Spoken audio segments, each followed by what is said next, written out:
नमस्कार, आप देख रहे हैं सी न्यूज भारत और मैं हूं आपके साथ वैष्णवी। वक्त हो गया है न्यूज बुलेटिन का। इस बुलेटिन में हम जानेंगे कहां राशन डीलर को किया गया सस्पेंड, कहां के ग्राम प्रधान ने मनरेगा कार्यों में किया बड़ा खेल। मुख्यमंत्री योगी आदित्यनाथ ने पनियारा विधानसभा क्षेत्र में एक चुनावी जनसभा को कैसे किया संबोधित। इन सभी खबरों पर करेंगे विस्तार से चर्चा। खबर एटा के ब्लॉक आवागढ़ से है, जहां ग्राम पंचायत कुसवा के ग्राम प्रधान अमन यादव उर्फ कालू द्वारा मनरेगा अधिकारियों की मिलीभगत के चलते शासन के आदेशों को धता बताकर मनरेगा योजना के तहत मनरेगा श्रमिकों द्वारा कराए जाने वाले काम में लापरवाही करते हुए बड़ा खेल किया गया। मामला पकड़ में आने पर गाँव के ही निवासी राजेश यादव ने जिलाधिकारी एटा से इस गड़बड़ी की शिकायत की। डीएम एटा अंकित अग्रवाल के आदेश पर एडीपीआरओ ने मौका मुआयना किया। स्कूल में पढ़ने वाले बच्चों को भी प्रधान से मनरेगा मजदूर बनाकर धनराशि निकाली गई है। हैंडपंप रिपेयर के नाम से भी धनराशि निकाली गई है। मनरेगा मजदूरों के बजाय जेसीबी मशीन से प्रधान ने कार्य कराया है। प्रधान जो अमन यादव है उसने गलत तरीके से और पढ़ने वाले बच्चों के नाम पे पैसा निकाला है। मनरेगा का जेसीबी मशीन से कार्य कराया गया है और यही कार्य 1 वर्ष पूर्व प्रधान ने गांव में हम्बीर जाटव के खेत से टीले वाले बाबा के मंदिर तक करा दिया था। वही काम इस प्रधान ने 1 साल के अंतराल, जबकि 3 वर्ष के बाद होना चाहिए, तो 1 साल के अंतर में ही और इसको मतलब गलत तरीके से जेसीबी से काम कच्ची सड़क को डलवा करके उसका पैसा मजदूर दिखा करके पढ़ने वाले बच्चों को, एक ही जाति के व्यक्तिगत बच्चों को दिखा करके उसका पैसा निकाल लिया है। ये डीएम साहब को हमने कल इसकी एप्लीकेशन दी थी, उसमें आज जांच के लिए एडीपीआरओ एटा से सी न्यूज संवाददाता रमेश जादौन की रिपोर्ट।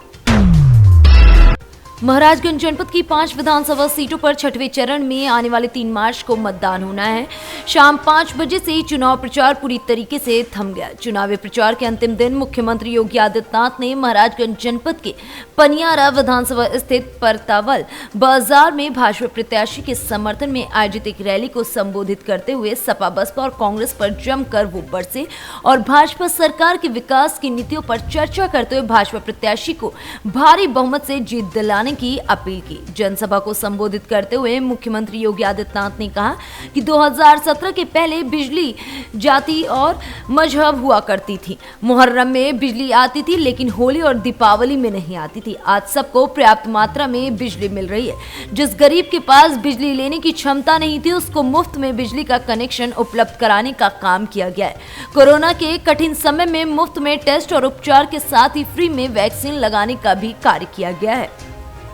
होगी ना, दोनों हाथ ला करके दोनों मुझे बताओ, सही ढंग से अगर मिल रहा तो बोलो, नहीं मिल रहा तो मना कर दो। बिजली मिल रही है ना, कोई शिकायत तो नहीं है। देखो 2017 के पहले बिजली की भी जाति और मजहब हुआ करता था। ईद और मुहर्रम में बिजली आएगी, होली और दीपावली में नहीं आएगी, यही होता था ना। आज तो कोई भेदभाव नहीं है ना, सबको बिजली, पर्याप्त बिजली। जितना ज्ञानेंद्र सिंह जी ने जितने मजरे गांव कहे सब जगह हमने विद्युतीकरण पहुंचा दिया, सब जगह पहुंचा दिया और बाकी अगर कोई बचा होगा वहां भी पहुंचा देंगे। जिस गरीब के पास बिजली लेने की क्षमता नहीं है उसको फ्री में रसोई, फ्री में बिजली के कनेक्शन भी उपलब्ध करवा दिए।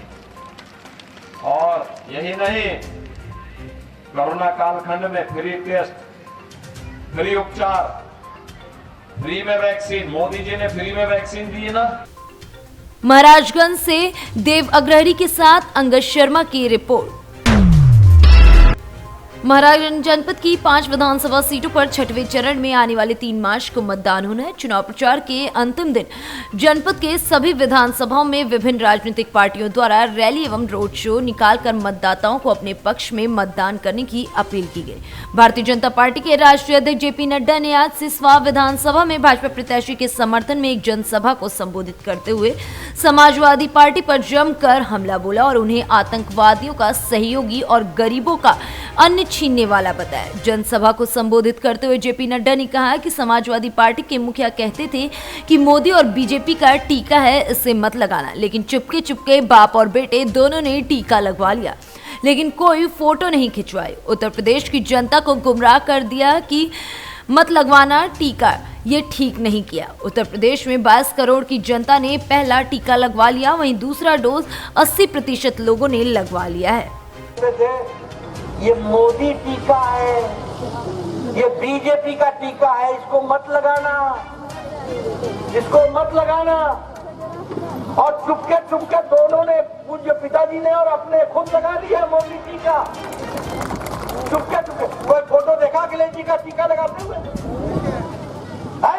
और देखिए, अपने तो चुपके चुपके कर लिया और उत्तर प्रदेश की जनता को गुमराह कर दिया कि टीका मत लगाना, ये टीका ठीक नहीं है। बोला था कि नहीं बोला था? बोला था कि नहीं बोला था? ये उत्तर प्रदेश की जनता को गुमराह करने का काम अखिलेश जी ने किया कि नहीं किया? और आपने मोदी जी की बात सुनी, आपने 22 करोड़ की जनता में पहला डोज सबको लग चुका है और दूसरा डोज भी 80% लग चुका है। 29 करोड़ से ज्यादा इंजेक्शन लग चुके हैं, आप टीका लग गया है। अब मौका है, एक टीका 3 तारीख को, मोदी टीका 3 तारीख को आपने लगाना है। और एक बार फिर से प्रिंट कागज को भेजेंगे ना? आप बताइए, ऐसे लोग जो आतंकवादियों का साथ देते हैं, ऐसे लोगों का आप साथ देंगे क्या? जो लोग गरीबों का अन्न छीनते हैं, उनका साथ देंगे क्या? जो लोग गरीबों को। महाराजगंज से अरुणेश गुप्ता के साथ अंगद शर्मा की रिपोर्ट। महाशिवरात्रि के मौके पर रांची के ऐतिहासिक पहाड़ी मंदिर में भक्तों का हुजूम लगा हुआ है। वहीं शहर व गांव के सभी शिवालयों में मंगलवार की सुबह से श्रद्धालुओं का तांता लगा हुआ है। श्रद्धालुओं की आस्था के मुख्य केंद्र पहाड़ी मंदिर में सुबह 2 बजे से ही भीड़ जुटने लगी। मंगलवार सुबह 3:30 बजे से ही पहाड़ी मंदिर के मुख्य मंदिर में सरकारी पूजा समिति के बाद मुख्य मंदिर सहित अन्य सभी मंदिरों के पटाम श्रद्धालुओं के लिए खोल दिए गए। मंदिर में हजारों की संख्या में श्रद्धालुओं की भीड़ लगी रही। पिछले 2 साल से कोरोना काल होने के कारण भक्त शिवरात्रि के अवसर पर मंदिर में पूजा नहीं कर पा रहे थे, इसलिए इस बार कुछ खास उत्साह भक्तों में दिखाई दे रहा है। रांची से सी न्यूज संवाददाता चंदन कुमार की रिपोर्ट। फिलहाल इस बुलेटिन में इतना ही। देश दुनिया की तमाम बड़ी खबरों के लिए देखते रहें सी न्यूज भारत।